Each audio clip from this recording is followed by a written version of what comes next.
ভদ্র একটা বিড়ালকে দেখতেছেন না? খুবই শান্ত, খুবই সুন্দর, সব সময় কথা শোনে। মানে ওর মতো ভালো কোনো বিড়ালই হয় না। কিন্তু মাঝে মাঝে যে অঘটনগুলো ঘটায়, এগুলো কি মেনে নেওয়া যায় বলেন তো? গতকাল রাতে একবার বিছানায় হিসু করছে। ঠান্ডার জন্য উঠতেও ইচ্ছা করে নাই, এজন্য এটার পরিষ্কারও করিনি, যে সকালে বেডশিট পরিষ্কার করে দিব। আবার সকালে দেখেন, এই যে এই জায়গাটা, এই যে বুঝতে পারছেন কিনা জানি না, এই যে ভেজা।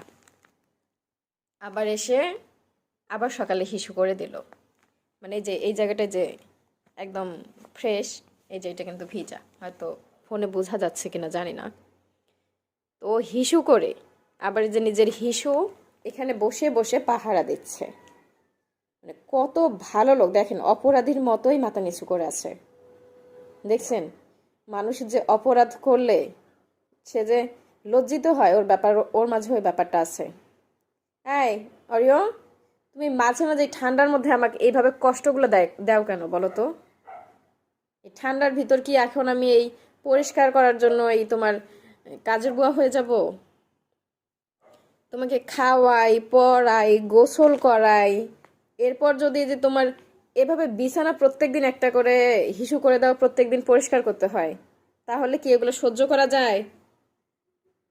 কথা বলছো না কেন? অপরাধীর মতো দেখেন চুপ করে বসে আছে।